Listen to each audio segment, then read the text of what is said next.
গল্পবীর। গ্রামে ঢুকতেই কেমন যেন একটা ঠান্ডা হাওয়ার স্রোত অনুভব করল। বছর 25-এর অনুভব। দিনের আলো তখনও বেশ উজ্জ্বল, তবে শেওড়া গাছটার কাছাকাছি আসতেই চারপাশটা অন্ধকার মেঘ আসতে শুরু করল। গাছটা রাস্তার পাশেই, বহু পুরনো আর বিশাল তার শাখা প্রশাখা।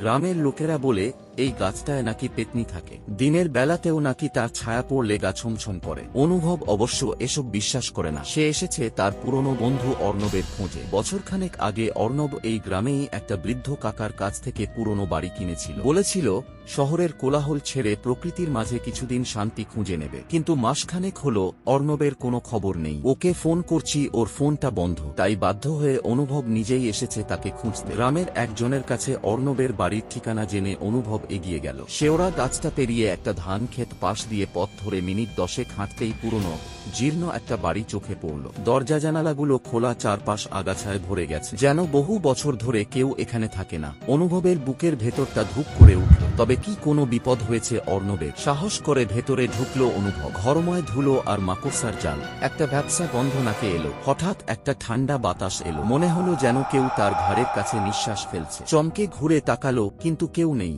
পুরো বাড়ি নিস্তব্ধ। অর্ণব ভাঙা গলায় ডাকল অনুভব। শুধু বাইরে শেওড়া গাছের পাতায় শুকনো পাতার খসখসানি শোনা যাচ্ছে। অনুভব একে একে সব ঘর দেখল। কোথাও অর্ণবের কোনো চিহ্ন নেই। সিঁড়ি দিয়ে উঠে দোতলার ঘরে এলো। একটা ডায়েরি খুঁজে পেল সে। পাতাগুলো হলুদ হয়ে গেছে। প্রথম পাতাতেই অর্ণবের হাতের লেখা, আজ শেওড়া গাছের তলায় কেমন যেন একটা মায়া দেখলাম। মনে হলো কেউ যেন আমায় ডাকছে। অর্ণব লিখছে, রোজ রাতে ঘুমানোর সময় সে নাকি কারোর পায়ের আওয়াজ শুনতে পায়। মনে হয় কেউ যেন তার আশেপাশে ঘোরাঘুরি করে। প্রথমে ভয় পেলেও পরে নাকি তার খারাপ লাগাটা চলে যায়, বরং সেই অশরীরী উপস্থিতিকে তার ভালো লাগতে শুরু করে। শেষের পাতায় লেখা, আজ পূর্ণিমা, শেওড়া গাছের পেতনি আমায় ডেকেছে, আমি যাচ্ছি তার কাছে, আর হয়তো ফিরবো না। ডায়েরিটা হাতে নিয়ে অনুভব শিউরে উঠল। হঠাৎ বাইরে একটা দমকা হাওয়া উঠল, আর সেই মুহূর্তে অনুভব শুনতে পেল একটা চাপা কান্নার আওয়াজ। আওয়াজটা আসছে ঘরের ভেতর থেকে। তাহলে কি গ্রামের লোকের কথাই সত্যি? শেওড়া গাছে সত্যিই পেতনি থাকে? অনুভব দরজার দিকে পা বাড়াল। পুরনো কাঠের দরজাটা হাত পড়তে ক্যাঁচ করে উঠল। সেই শব্দ যেন নিস্তব্ধ ঘরটার ঘুম ভাঙিয়ে দিল। বাইরে ঝিরিঝিরি বৃষ্টির শব্দ, আর তার সঙ্গে ভেসে আসা চাপা কান্নার আওয়াজটা যেন আরো স্পষ্ট হল।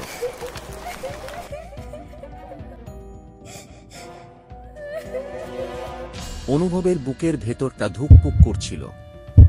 এক অজানা ভয় তার শিরদাঁড়া দিয়ে ঠান্ডা স্রোতের মতো বয়ে গেল। তবুও অর্ণবের কথা ভেবে সে নিজেকে থামতে দিল না। সিঁড়ি দিয়ে নিচে নেমে এলো। দরজার কাছে পৌঁছে সে হাতলটাতে ধরল। ঠান্ডা, মরচে ধরা হাতলটা যেন বহু বছর ধরে কেউ স্পর্শ করেনি। ধীরে ধীরে দরজাটা খুলল অনুভব। ভেতরের দৃশ্যটা তার রক্ত হিম করে দেওয়ার জন্য যথেষ্ট ছিল। আবছা অন্ধকারে একটা চেয়ারের উপর বসে আছে একটা কঙ্কাল, আর সেই চাপা কান্নার আওয়াজটা আসছে ওখান থেকে। অনুভব ছুটে পালিয়ে গেল। ঘর থেকে বাইরে এসে দীর্ঘ নিঃশ্বাস ফেলল। তাহলে এটা কি অর্ণব? সে ঘর থেকে বেরিয়ে পথ ধরে হাঁটা শুরু করলো। হাঁটতে হাঁটতে বৃদ্ধ দাদুর সাথে দেখা হলো। দাদুকে জিজ্ঞেস করল ওই ঘরটার বিষয়। দাদু বলল, ওই ঘরটা অভিশপ্ত, ওই ঘরটাই নাকি ছেলের আত্মা ঘোরাঘুরি করে। অনুভব দাদুকে বলল, ওখানে আমার একটা বন্ধু থাকতো যার নাম অর্ণব। দাদু বলল, ওই ছেলেটা একটা পেতনির খপ্পর পড়েছিল, সে তাকে মেরে ফেলেছিল, আর তার মৃতদেহ ওই শেওড়া গাছের তলায় পেয়েছিল গ্রামের মানুষরা। তারপর থেকেই ওই ঘরে ছেলেটার উৎপাত দেখা যায়। গ্রামের মানুষরা কয়েকজন তাকে দেখেছে, তাই জন্য ওই গ্রামের ঘরটিকে অভিশপ্ত মনে করা হয়। তাই ওখান পথ থেকে কেউ আসা যাওয়া করে না। অনুভব ভাবল যে তার বন্ধু অর্ণব, আর তাদের মাঝে নেই ওই কঙ্কালটা অর্ণবের ছিল। অনুভব দুঃখিত মনে গ্রাম থেকে বেরিয়ে শহরের দিকে রওনা দেয়।